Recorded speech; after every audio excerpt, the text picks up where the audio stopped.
Oy, ka-coffee, magandang araw po sa inyo, Luzon, Visayas at Mindanao. Oy, good news ha. Good news muna tayo ha.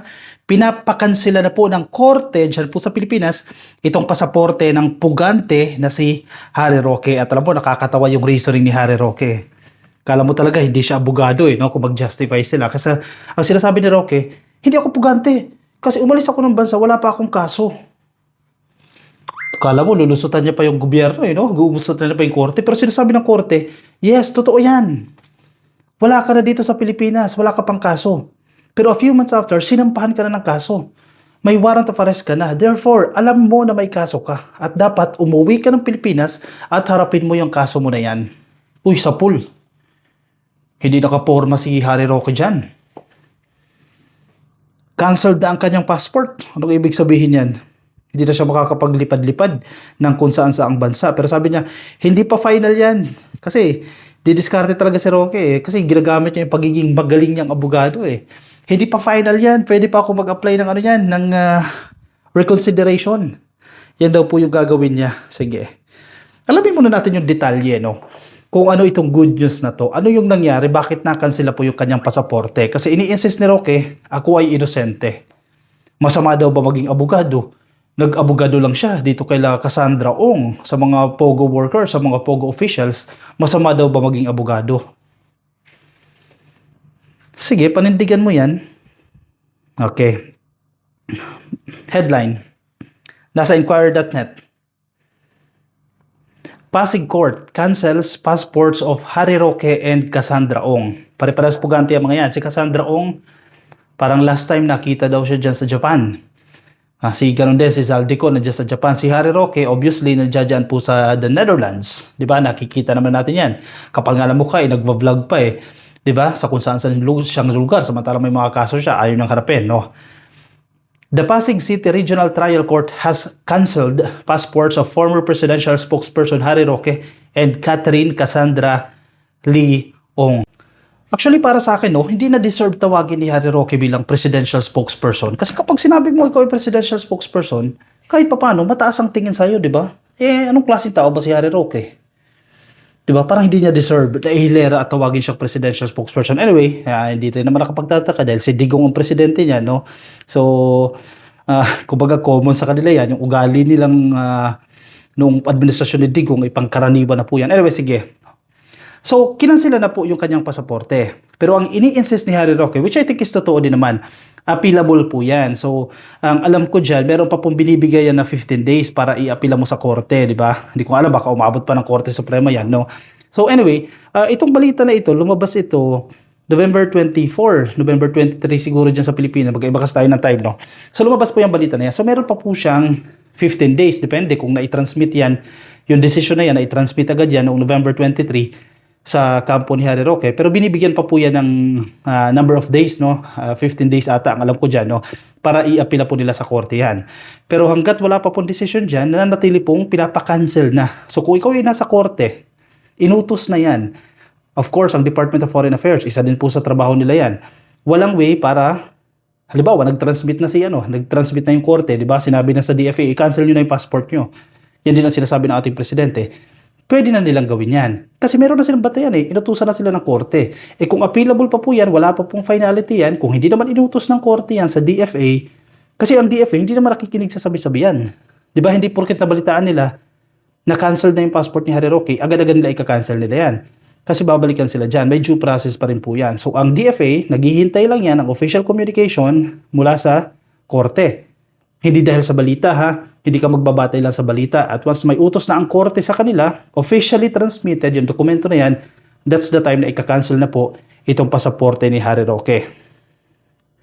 Bukod po kay Harry Roque at kay Cassandra Ong, inisyuhan din po, pinapakansela din po ang passport ng dati pong yung Technology Resource Center Executives. Naku, si Dennis Cunanan. Sabi nga nila, hindi pa ba ito nadala?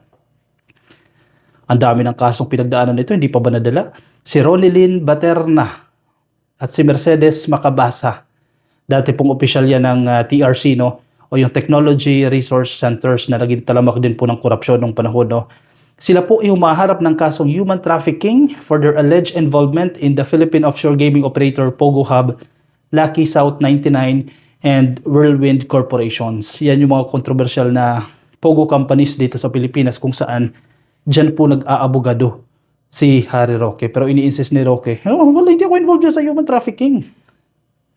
Ang ginawa ko lang mag-abogado para sa kanila. Tawagan ng PAGCOR. Oh, kumusta na yung permit nito? Tama ba yan? Ilang beses tumawag sa PAGCOR para mag-follow up ng permit. Trabaho pa ba ng abogado yan? Mag-follow up ng permit ng kliyente mong pogo? Diba? No. Now, sinasabi ni Roque, wala akong pag-alaman dyan sa human trafficking. Eh, yun naman pala. Kung wala kang kinalaman sa human trafficking case na yan, hindi umuwi ka ng Pilipinas. Total, paulit-ulit natin sinasabi ito, magaling kang abogado, harapin mo yung kaso na yan. Yun lang yun eh. Dahil magaling kang abogado, kaya mo lusutan yan. Harapin niya. Ini-insist na wala akong kasalanan dyan. Hindi yung puro online. Ang problema dito kasi kay Harry Roque, yes, magaling siya. Kaso puro online yung ginagawa niya. Unang-una, yung justification niya ba, yung reasoning niya ba dyan sa online, na ipapasa ba sa korte yan? Tinatanggap pa ng korte yung mga justification na yan. Ang punto, that's not the official platform. Diba? Kung magja-justify ka sa mga kasalanan na binibintang sa'yo dahil wala pa namang conviction yan, pumunta ka ng korte, patunayan mo. Kasi walang pinagkaiba si Roque at kay Zaldico. Parehas na sila ng style. Si Zaldico, panay bintang kay PBBM, panay bintang kay Romualdez. Sabi niya, meron siyang ebidensya, yun nga lang nagtatago siya. Ayaw niyang ipresenta yung sarili niya sa korte. The same way si Zaldico. May kaso siya ha, hindi gawa-gawang kaso ha. Sabi niya meron siyang ebidensya pero puro online lang. Ayaw niyang humarap sa korte para ipresenta yung ebidensya niya. Wala silang pinagkaiba, di ba? Yan ang mga hero ng DDS. Mga hero yan. Mga pugante pero hero ang tingin nila. He argued that the fugitive is one who flees after conviction to avoid punishment or after being charged in court to avoid prosecution or prosecution. Okay. Matagal na ng argument yan. Yung sinasabi niya, hindi ako pugante. Galit na galit siya kapag tinatawag siyang pugante. Huwag mo siya tatawagin pugante dahil hindi ako pugante. Ganyan. Ganyan sasabihin niya. Kasi walang kaso sa akin nung umalis ako sa Pilipinas. In short, malinis yung intention ko sa pag-alis ko sa Pilipinas kasi walang kaso sa akin. Walang criminal case na isinampa sa akin. Totoo. Totoo ka dyan. Di ka nagkakamali dyan. Walang kasong isinampa sa'yo. Pero after a few months, may kaso ka na. May warrant of arrest ka na. And you know, alam mo na may kaso ka na. Bakit hindi ka pa umuwi at harapin yung kaso na yan? So anong tawag dyan? May existing warrant of arrest. Kaya mo magpakita. Hindi ka pugante. Anong term dyan? Common sense, di ba? Akala niya mga bobo yung mga Pilipino. Pasensya na ha, pero akala ni Harry Roque, yung mga tao sa korte, mga bobo. Akala niya siya lang ang pinakamagaling at lahat ng sabihin niya ay tama. At ang gagawin ng korte, ang desisyon ng korte ay mali. Yan ang problema kay Roque. In his case, he said he left the country in 2024 when no case had yet been filed against him. Sige, tingnan natin yung timeline ha. 2024 siya umalis. Anong petsa yan? Alam ko March yan eh.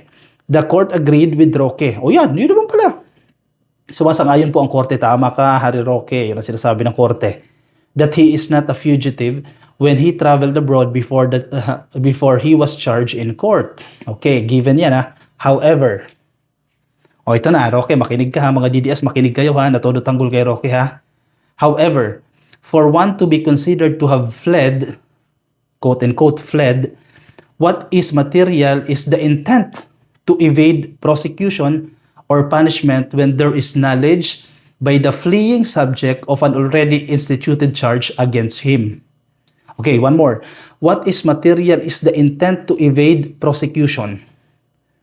Ang importante, alam mo na may nag-i-exist na warrant of arrest sa'yo pero hindi mo hinarap, yun ay material. Yun ay may merit. Yun ay may value. Kahit i-insist mo na hindi ka pugante nang umalis ka ng Pilipinas, okay, given yan. Pero, what is material is the intent to evade. Okay, may intent ba? May intention ba si Harry Roque na takasan yung prosecution dito sa Pilipinas? Yes or no? Yes. Malinaw na may intention siya. Kasi alam niya nga may knowledge siya na nag-i-exist siyang warrant of arrest.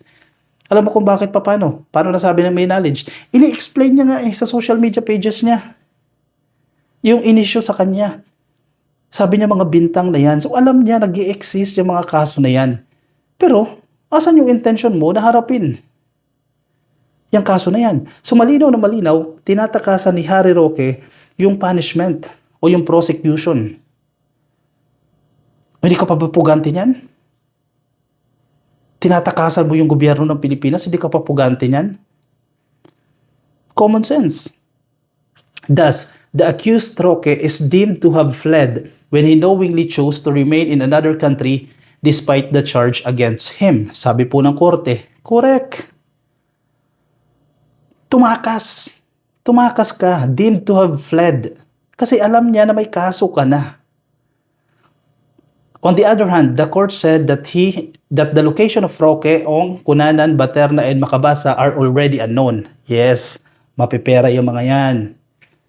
Nakaipon yung mga yan. Nagtatago yung mga yan kasi may pondo yung mga yan. Sa totoo lang, ang reality dito sa Pilipinas, kapag mayaman ka, mas mabilis o mas malaki yung chance na matatakasan mo ang batas. Sa totoo lang. Pero not at all times naman kasi may mga malalaking tao din naman na nakakulong. Bawa si Kibuloy, huwag na tayong lumayo, si Digong, nakakulong yan, si Teves, mga malalaking tao yan. Yes, matatakasan nila at some point pero darating yung punto na maaaresto din yung mga yan. Hindi titigilan yung mga yan hanggat hindi kayo maaresto. Sa madaling sabi, walang forever sa pagtatago ninyo dyan. Kahit saan pa kayo magtago, darating yung time na ituturo at ituturo kayo. Yun nga lang, medyo nadidelay yung justice, no? Yung hustisya dito. Kapal na mukha nito ni, ni Roque at itong Cassandra Ong din Diba? Gagawa-gawa kayo ng mga krimen Tapos sasabihin nyo, hindi namin ginawa yan. Tapos ayaw nyong harapin. Yung korte. Talaga nga naman, masaklap, pinagtatanggol pa ng mga DDS, diba? Nung nakulong si Alice Guo, anong sinabi ng mga DDS? Pinag-iinitan daw yung mga kaalyado ni Duterte. Kaalyado ba ni Duterte si Alice Guo? Kailan pa naging kaalyado yun? O kayo na mismo nagsabi kaalyado? O baka may sabuatan sila dyan sa Pogo?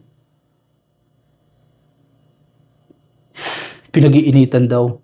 May iba pa siya sinasabi. Pakita ko sa inyo. Nag-iimbento pa ito Kumukuha ito ng simpatsya.